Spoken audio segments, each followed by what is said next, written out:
The war began like so many others in the galaxy, swift, brutal, and, to the Vakari Dominion, inevitable. They had expanded their empire for centuries, conquering lesser civilizations with ease. When their scouts discovered Earth, they assumed humanity would be no different. From orbit, humans seemed primitive. Their technology was barely above planetary warfare, and their ships, if they could even be called that, were slow, fragile things compared to Vakari war cruisers. It would be a swift campaign, over in weeks. It wasn't. The first strike. The Vakari launched their first assault on the outer colonies of Mars and Europa, expecting an easy victory. Their forces landed with overwhelming firepower, their soldiers, clad in near-impenetrable battle armor, wielding plasma weapons that could melt steel in seconds. But humanity refused to fall. Rather than meeting the Vakari in open combat, human forces engaged in guerrilla warfare. They struck supply lines, sabotaged power grids, and used unpredictable tactics that the Dominion had never encountered before. A single human soldier, armed with nothing but a sniper rifle and explosives, could cripple an entire Vakari battalion. For the first time in their history, the Vakari experienced frustration on the battlefield. These humans did not fight like any species they had conquered. They adapted, they learned, and worst of all, they refused to surrender. A war of attrition, what should have been a swift conquest stretched into months, then years. The Vakari, with their superior weapons and vast armada, found themselves unable to completely crush humanity. Every planet they took had to be won in blood. Every victory was short-lived, as human forces would return with new strategies, new weapons, and an unyielding resolve. Humanity had no grand fleets or world-killing weapons, but they had something far more dangerous: ingenuity. When direct combat failed, humanity turned to deception. Their scientists developed electronic warfare capable of blinding Vakari targeting systems. Their engineers modified civilian spacecraft into makeshift battleships, ramming them into enemy carriers. Human commandos infiltrated Vakari dreadnoughts, planting explosives in critical areas before vanishing into the void. And then, there was the psychological warfare. The Vakari were used to enemies begging for mercy. Humans did not. Instead, they sent chilling transmissions before battles. "You should have left us alone." The breaking point, by the 20th year of the war, both sides were exhausted. The Vakari Dominion had lost more soldiers and ships than in any other war in their history. Humanity, too, had paid a terrible price. Earth itself had suffered orbital bombardments, entire cities reduced to ashes. Millions were dead. Then came the final battle. The Vakari, desperate to end the war, assembled their largest fleet yet. Thousands of warships, enough to scorch Earth into lifeless rock. Humanity, against all odds, had gathered its remaining forces for one last stand. The battle raged for days. Space itself became a graveyard of wrecked ships. The void burned with the light of dying suns as both sides hurled everything they had at one another. And then it stopped. Neither side could continue. The Vakari fleet, once mighty, was crippled beyond repair. Humanity's forces were decimated. If they fought even a day longer, there would be no victor, only extinction. And so, a ceasefire was declared. Not out of diplomacy, not out of trust, but because neither side could afford to fight any longer. The war that should have ended in weeks had stretched for decades. And yet, despite everything, it was not truly over. Not yet. Because sometimes, war is only the beginning. The war had not ended in triumph or in defeat. It had simply stopped. The Vakari, once conquerors of the stars, had been forced into an unthinkable position, negotiating with an enemy they had expected to erase. Humanity, battered and bleeding, but unbroken, found itself at the negotiating table not as a vanquished species, but as an equal. But no ink had been spilled on a peace treaty. No formal surrender had been issued by either side. The war had not truly ended. It had simply paused, held at bay by exhaustion and the grim realization that neither could afford to take another step toward oblivion. For the first time in their long history, the Vakari Dominion found themselves in an unfamiliar situation. Their empire had always expanded, never retracted. Their doctrine had always been domination, never compromise.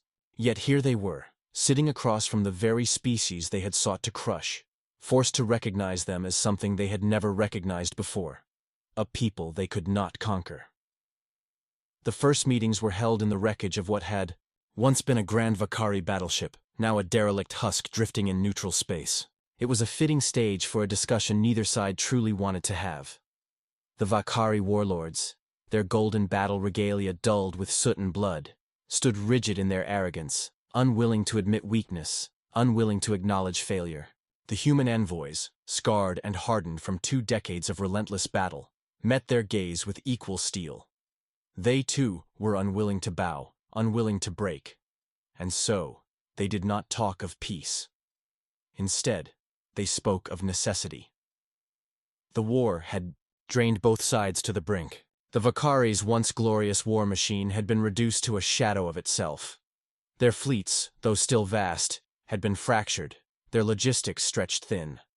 Their factories, so used to producing weapons of conquest, now struggled to even maintain the ships they had left. They had never expected a war of attrition. They had never expected to be the ones running out of time. Humanity was no better off. Their defenses were threadbare, their colonies barely holding together. Earth, once a beacon of blue and green, bore the scars of orbital bombardment. Entire continents reshaped by the fury of alien weapons. Their fleets, cobbled together from wreckage and desperation, were held together as much by stubborn will as by engineering. Both sides faced ruin. Both sides needed time. And so, the ceasefire was not an agreement. It was an inevitability. It was not peace. It was survival.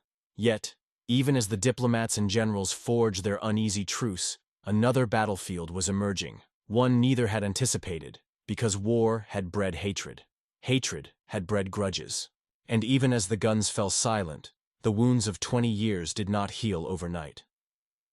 The first skirmish did not take place in space or on a battlefield, but in the darkened corridors of a neutral station. A human officer, still haunted by the memories of a Vakari bombing run that had claimed his home, found himself face to face with a Vakari warrior who had once led such attacks. The moment stretched like a taut wire, thick with the weight of all that had been lost. Words were exchanged, sharp as blades. Then, a fist flew. By the time security forces intervened, both combatants were bloodied, but neither had backed down. Was a warning. A reminder. The war might have paused, but the warriors on both sides had not forgotten. The Vakari soldiers still viewed humans as a species that had defied the natural order, an anomaly in the galactic hierarchy. How could a race so young, so fragile, have withstood the might of an empire? It defied logic. It defied everything they believed. And the humans? They had spent 2 decades fighting an enemy that had come to their doorstep with no warning, no reason other than their own arrogance. How could they ever trust them? How could they ever sit at the same table without remembering the billions who had died? Distrust ran like poison through the veins of both sides.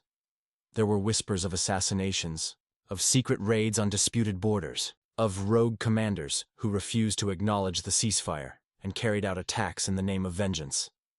There was no peace. Only an uneasy truce, one that threatened to collapse at any moment. And yet, somewhere in the vast reaches of space, something was about to happen that neither side could have predicted. An event so unthinkable that it would force humanity and the Vakari to make a choice, to remain enemies forever, or to become something far stranger. Something that had never happened before in the history of the galaxy. Shall I continue with part 3, the crisis that changed everything? The uneasy truce was a fragile thing, a thread stretched so thin across the stars that it could snap at any moment. Humanity and the Vakari did not consider themselves allies. They were merely exhausted enemies, locked in a ceasefire dictated by necessity, not by trust. But the universe does not wait for wounds to heal. It does not care for old hatreds or fragile agreements. And on the edge of known space, something stirred. It began with a whisper. A Vakari listening station, orbiting a desolate world near the border of the dead zone, uncharted space beyond the dominion of any known power, picked up something impossible. A signal. It was not Vakari. It was not human. It was something else. The transmission pulsed through the void, layered with data so complex that even the Vakari, whose technology had long surpassed humanity's, could barely begin to decipher it. It was ancient. Not in the way a ruined world or a long-forgotten derelict was ancient, but older, as if it came from something that had been here before either species had even looked up at the stars. The Vakari, despite their arrogance, knew fear. Their empire had spanned thousands of years, yet they had never encountered anything like this. They had always been the hunters, the apex force in the galaxy. This signal felt like something else, something that hunted them. The listening station did not respond.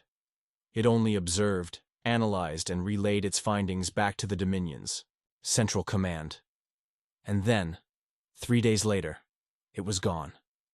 Not destroyed. Gone. No distress call, no wreckage, no debris field. The station, along with its crew of 72 Vakari technicians and warriors, had simply vanished from existence, as if it had never been there. This was not an attack by humans. It was something else entirely. For the first time in history, the Vakari Dominion hesitated. They sent probes. Nothing returned. They sent scouts. Nothing returned. Finally, they sent an entire battle group, 20 capital ships strong, armed, with the full might of Vakari weaponry, to investigate. They never returned.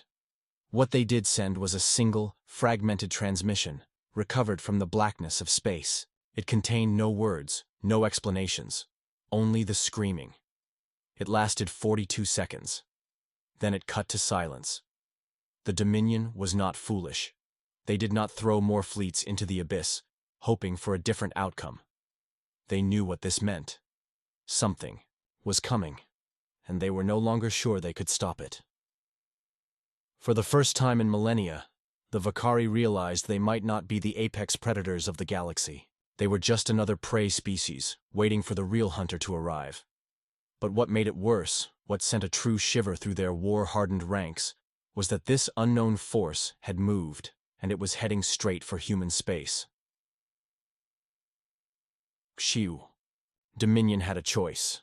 They could say nothing. They could watch as humanity, the only species that had ever defied them, faced obliteration alone. Let them burn. Let them vanish. It would be poetic, in a way, but another thought, darker and more terrifying, crept into their minds. If humanity fell, what would stop this force from coming for them next?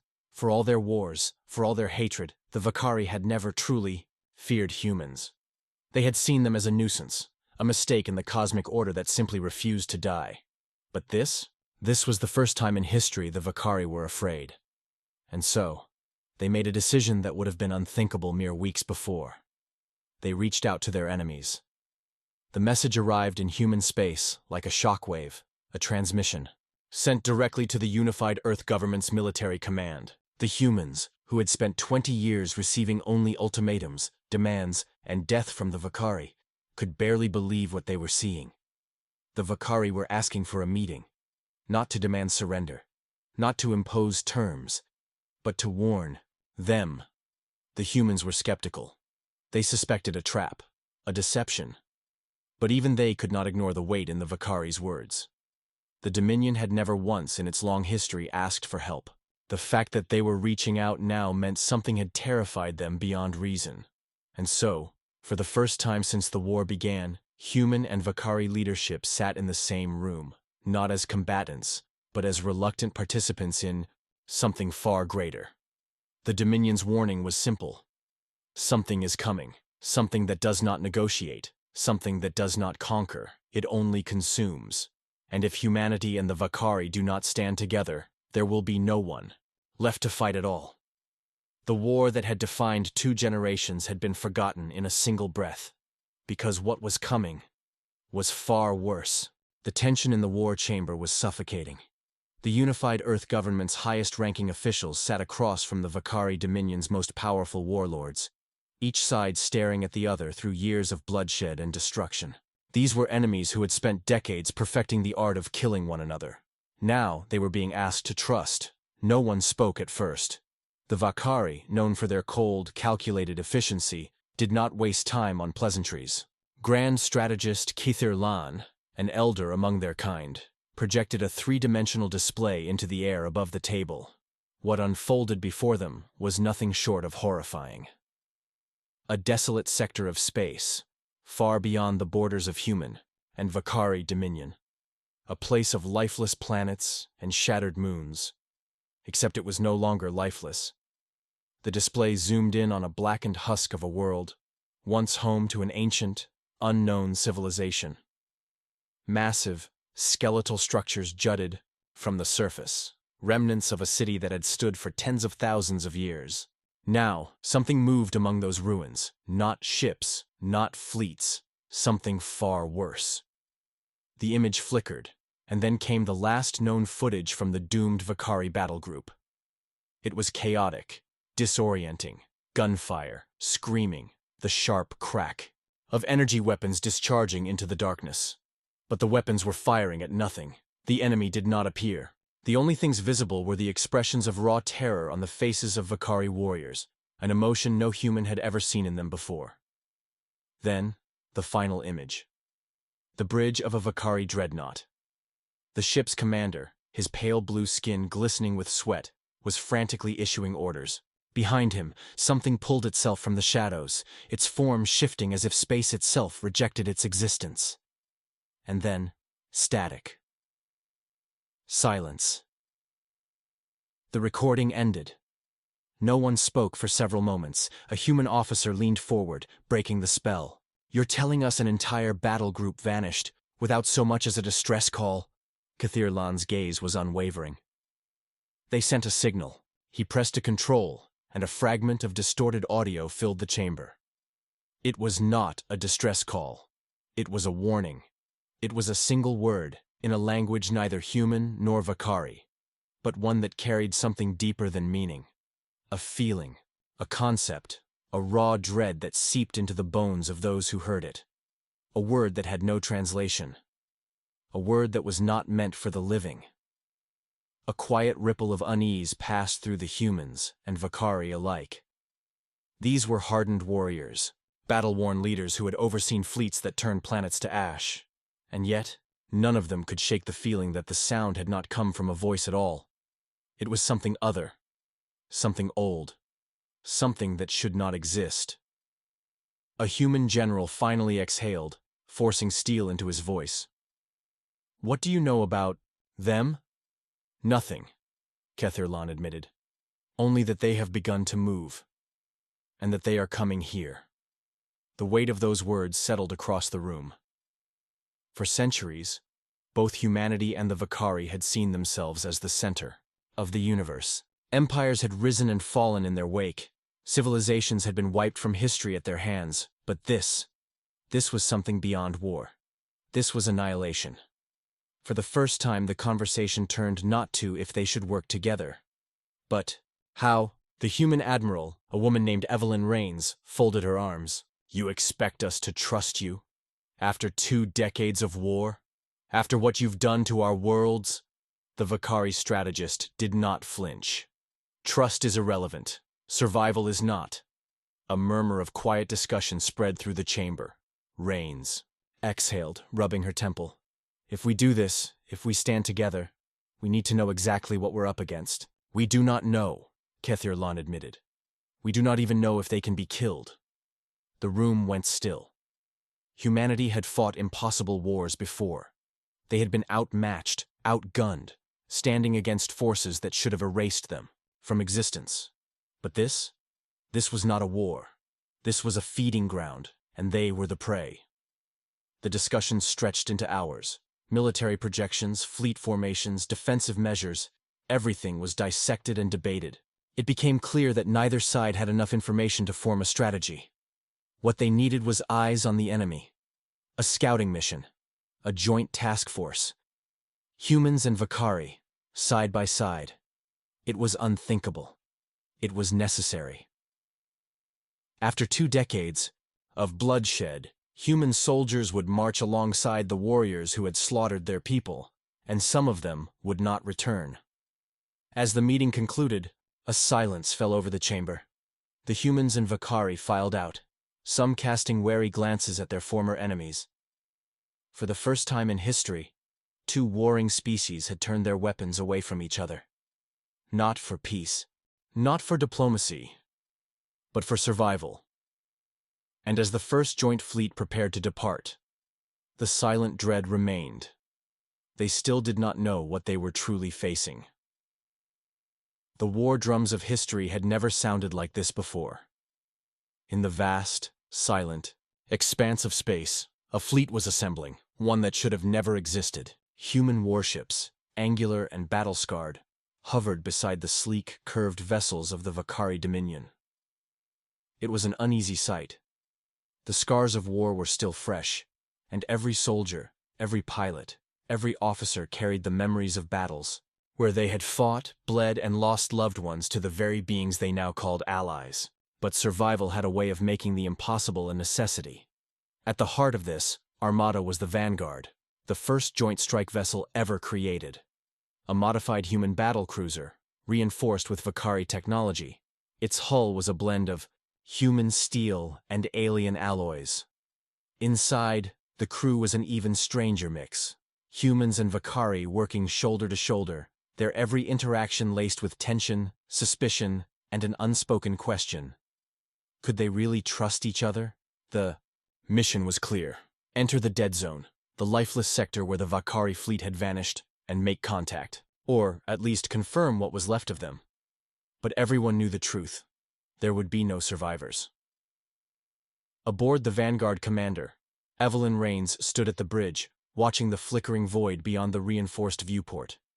She had spent her entire career fighting the Vakari, learning their tactics, their weaknesses, their hatred for humanity.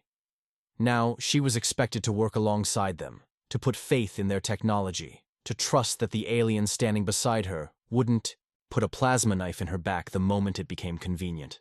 Beside her stood High Warden Kethir Lan, the ranking Vakari officer aboard. His species did not show emotion in the same way humans did, but even through his cold exterior, she sensed the same unease that churned in her own gut. This was new for both of them. This region was once unremarkable, Kethir Lan stated, his voice precise, measured. A barren collection of dead worlds. There was no strategic value, no resources, no anomalies. Then they came. Rains exhaled. And yet your fleet came here first. Why? The Vakari turned his head slightly, considering her. Because something called to us. She stiffened. A chilling silence filled the bridge. The human officers, around them, shifted uncomfortably, casting wary glances at the Vakari crew members. Called? She repeated. Kethir Lan's gaze remained fixed on the void. A signal, faint, incomplete, not of our making. Rains glanced at her chief communications officer, who shook his head. We scanned every known frequency. There's nothing. There wouldn't be, Kethir Lan murmured. You are not listening to the right frequencies.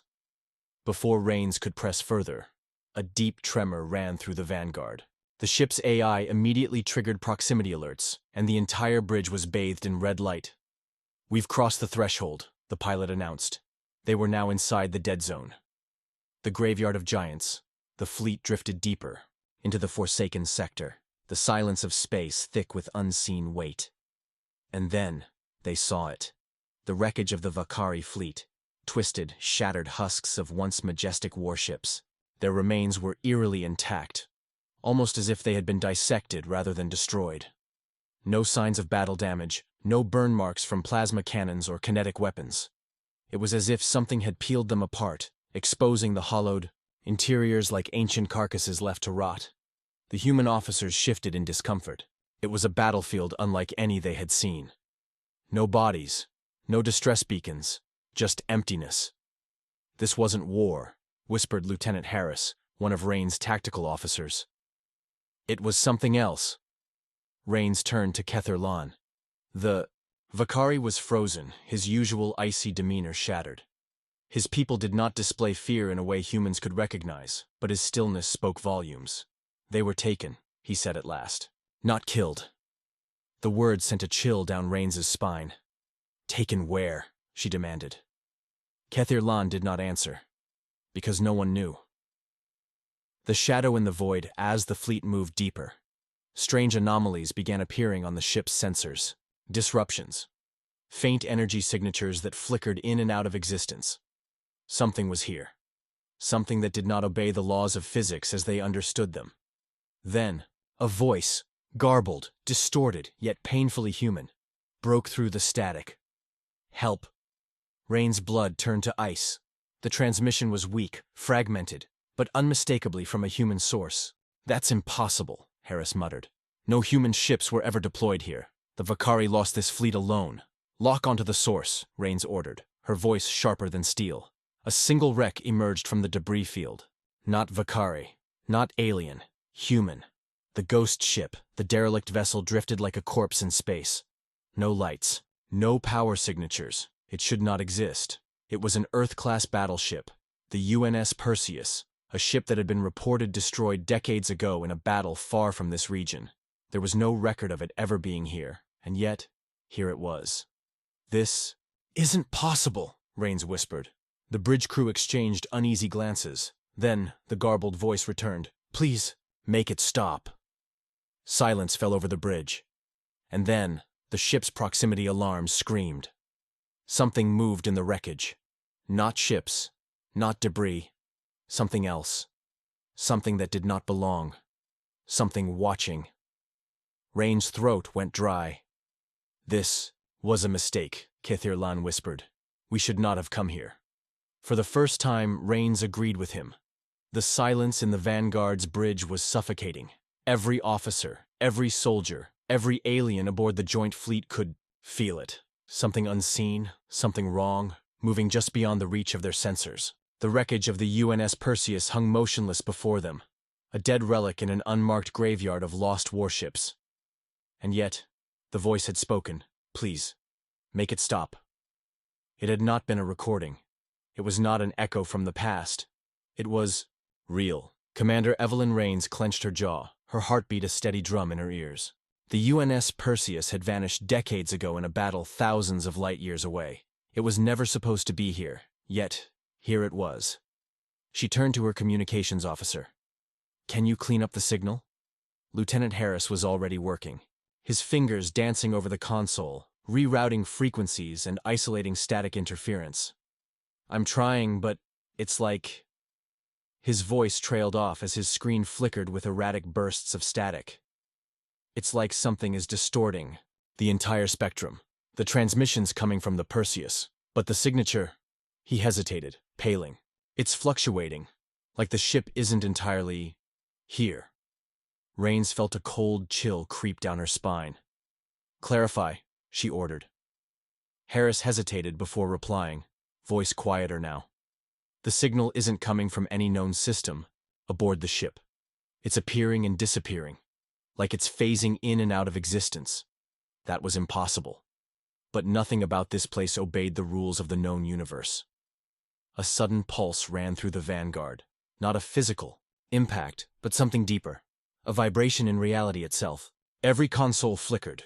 The ship's artificial gravity wavered for a split second, and a strange whispering sound, faint, unintelligible, echoed through the comm systems. Then the proximity alarm screamed again. "Contact! Multiple contacts!" The tactical officer's voice was sharp with alarm. "Emerging from the wreckage!" Rains snapped her gaze to the viewport. From the hollowed hulls of shattered Vakari warships, from the broken remains of vessels that should have been lifeless, they came. Dark forms unfolded from the wreckage, their silhouettes barely visible, against the void. They did not move like ships or drones. They crawled through space, shifting unnaturally, their elongated limbs curling around the debris like predatory insects navigating their nest. And then, they turned their attention to the fleet. The bridge fell into an eerie, heavy silence. Even Kithir Lan, the ever-stoic Vakari officer, stood utterly still. His species did not feel fear the way humans did, but there was no mistaking the rigid stillness in his posture. "They are awake," he murmured. Rains didn't even ask. What they were, she could see it for herself. The forgotten ones, the entities, if they could even be called that, moved like shifting shadows given form. They had no clear structure, no metallic hulls or technological signatures. They were void dark, their shapes fluid, yet deliberate, folding and unfolding like creatures that existed between dimensions, slipping in and out of reality like ghosts. And then, one of them reached toward the Perseus. It did not attack. It did not fire weapons. Instead, the form merged with the derelict human battleship, its dark substance sinking into the Perseus's ruined hull, like oil soaking into fabric. The moment it happened, the weak transmission, "Please, make it stop," turned into something else, a scream. Human. Raw, agonized, a cry that did not belong in the cold vacuum of space, a cry that should have never been heard from a ship that had been abandoned for decades. "Open fire!" Rains barked. The Vanguard's forward cannons lit up, unleashing a storm of plasma bolts and kinetic rounds. Other ships followed suit, Vakari and human warships alike, old enemies now unified in sheer survival instinct. The barrage struck the Perseus, and something else. Where the rounds made contact, the darkness rippled, as if space itself had been wounded. The fluid forms recoiled, not in pain, but in recognition. And then, they moved. The entities that had been drifting among the wreckage lunged toward the fleet. A desperate escape. The first human warship to fall was the ISS Borealis, a mid-sized frigate positioned at the fleet's flank. The moment the darkness touched its hull, the ship's lights flickered, and then died. There was no explosion, no external damage, just an eerie, unnatural silence before the ship simply ceased to exist. Rain's blood turned to ice. "They're not destroying ships," Harris whispered in horror. "They're taking them." The Vanguard trembled as something brushed against it. The ship's AI flickered erratically, error codes flooding the displays. The whispering sound grew louder, reverberating through the hull like 1,000 voices speaking just beyond comprehension. Catherlan turned sharply to Rains. "We must leave." Rains gritted her teeth. They had come to investigate, to find answers, but there were no answers here. Only oblivion. "Retreat," she ordered. "Full emergency burn, now!" Engines roared to life. The human Vakari. Fleet turned, accelerating away from the anomaly, from the Perseus, from the things lurking in the graveyard of ships. But the darkness was following. The faster they moved, the more the entities pursued, as if drawn to the energy, the motion, the life. Then, something changed. A bright pulse erupted from the wreckage. The Perseus, or whatever remained of it, was activating. The derelict ship's engines, long dead, flared to life. Its skeletal frame twisted, reshaping itself as if the ship were no longer obeying the laws of physics. And then, it turned toward them. The whispering in the comms became a single, coherent voice. "Do not run." It was human, but not. And in that moment, as the darkness surged forward, Rains realized the truth. The Perseus was not just a ghost ship. It was something worse, something claimed, and now it wanted them too. The Perseus was no longer just a wreck drifting in the void. It was awake. It had no crew. No human life remained aboard. And yet, it spoke. "Do not run." The voice echoed through every open communication channel. It was wrong, both familiar and alien, human and something else. It wasn't a warning nor a threat. It was a command. Rains felt an unnatural pressure in her skull, like invisible fingers pressing against her thoughts, clawing at her mind. Every officer on the bridge flinched, gripping their consoles as the lights flickered erratically. Even the ship's artificial intelligence glitched, static distorting the ship-wide systems as an unknown force touched it. Catherlan's mandibles clicked in alarm, his secondary arms flexing, a Vakari expression of primal fear. "The ship is no longer what it was," he rasped. "It is no longer of your kind." Rains forced her focus back to the battle. The fleet was still retreating, their engines burning at full emergency power. The faster they fled, the more the dark entities pursued. But the Perseus, the dead human warship, was not chasing them. It was changing. The transformation of the Perseus, the ancient battleship, once a proud symbol of human engineering, was now a twisting, shifting monstrosity. Its hull rippled, metal plates warping unnaturally, bending as if it were no longer made of matter, but something else entirely, something fluid, something alive. The ship's engines burned, but not with any known fuel. The energy was wrong, shifting in color, fluctuating between visible and invisible spectrums. The human-designed thrusters contorted into something that resembled organic growths, pulsing with sickly eldritch light. The ship was no longer a relic of war. It was a beacon, and they were answering its call. More of the dark shapes, the forgotten ones, emerged from the wreckage, drawn to the Perseus like moths to a flame. Dozens at first, then hundreds. They swarmed around the transforming warship, their writhing, liquid-like bodies merging with its hull, seeping into the corrupted steel like veins spreading through diseased flesh. The human and Vakari fleet had seen horror before. They had fought wars, witnessed annihilation, stared into the cold, unfeeling void of space. But this was something beyond war. This was a corruption of existence itself. "Captain," Harris whispered, voice hoarse. I think it's becoming something." Rains felt the hairs on her arms rise. "Becoming what?" A pause, and then Harris said, voice shaking, "A god. A new kind of war." A sudden pulse erupted from the Perseus. The fleet systems screamed. Every console went dark for a split second, before surging back online with corrupted data flooding their displays. Artificial intelligences across the fleet flickered in and out of awareness, glitching as if something had infected them. For a long moment, there was only silence. Then, Commander Harris, her face gaunt, eyes rimmed with exhaustion, spoke. She wouldn't have gone down without a fight, she said. Her voice was quiet, but filled with something unexpected. Not just grief, not just loss, but belief. The others turned to her, confused.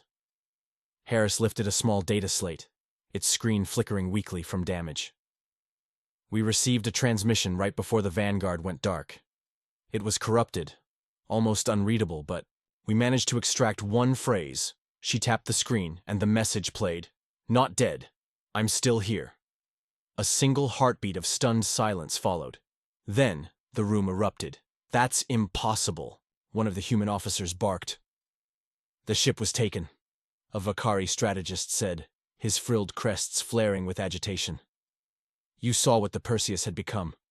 No one could have survived." Kether Lan remained silent, his 4 eyes narrowing. He had seen the darkness consume entire warships. He had seen its ability to erase existence itself. And yet, "This message is real?" he asked Harris. She nodded. "Encrypted in old Terran code. One that only Rains would have used." Slow realization began to settle in the room.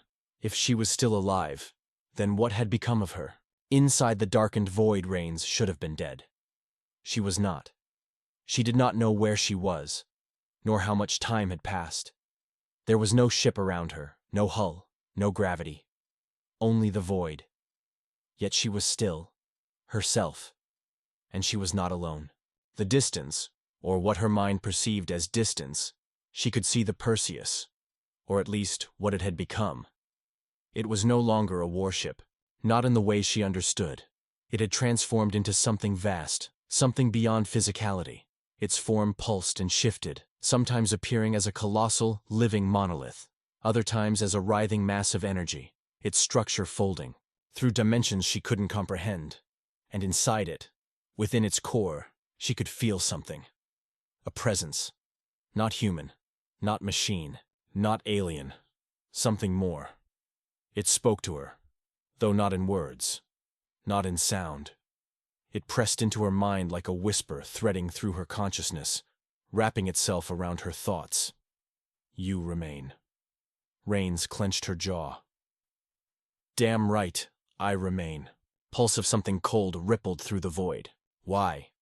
The question was not spoken as a challenge. It was genuine. Rains didn't understand it herself. She had been on the bridge when the darkness overtook the Vanguard. She had felt her ship die beneath her. She had seen her crew pulled into the nothingness. She should not have survived. And yet, she had. "Because you took everything else from me," she growled. "But you didn't take me." The presence shuddered, rippling through the formless space around her. "You are not like the others." She laughed, bitter and sharp. No kidding. You are not meant to be here. Yet you persist. Yeah? Well, that's humanity for you, she muttered. We don't die easy. A long, aching silence followed. Then, the presence shifted. The Perseus, or what had become of it, reacted. And suddenly, for the first time since she had been swallowed by the void, Rains felt something familiar. A heartbeat. But it was not hers. It was the Perseus itself. And it was changing again. The return of the forgotten warship, across the vast emptiness of space, where the remnants of the human Vakari fleet huddled in exile, alarms suddenly shrieked. Massive energy signature. Detected. A ship, no, something bigger, is emerging from subspace. The fleet's officers turned to their sensors, eyes widening as the impossible unfolded before them. A rift tore open in the void, and through it, something stepped through. At first, it looked like the Perseus, the same warship that had been lost. But as the light from nearby stars washed over its hull, its true form was revealed. It was not the same ship that had been taken. It was something new. The darkness that had consumed it had been altered, controlled, repurposed. And inside it, standing on a bridge that no longer resembled anything made by human hands, Captain Rains opened her eyes. Her ship was gone. Her old life was gone. But she had become something greater, and now she was coming back. The war was far from over. It had just begun. The fleet was frozen in silence. They had watched the vanguard vanish. They had accepted that Captain Rains and her crew were gone. Yet now, something had returned. The ship, if it could still be called that, drifted toward them, a fusion of human engineering and something far beyond understanding. Its hull shimmered, shifting between solid metal and something less tangible. It was no longer just a warship. It was a weapon forged in the heart of the abyss. A voice cut through the silence. "This is Captain Rains." Gasps erupted across the command decks. She was alive, or something close to it. A choice beyond death. Rains stood on a bridge that was no longer made of steel. It pulsed with energy, alive, shifting, breathing around her. She had been given a choice. The entity that had consumed the Perseus did not understand her, nor the stubbornness of humanity. It had absorbed civilizations before, reducing them to silence.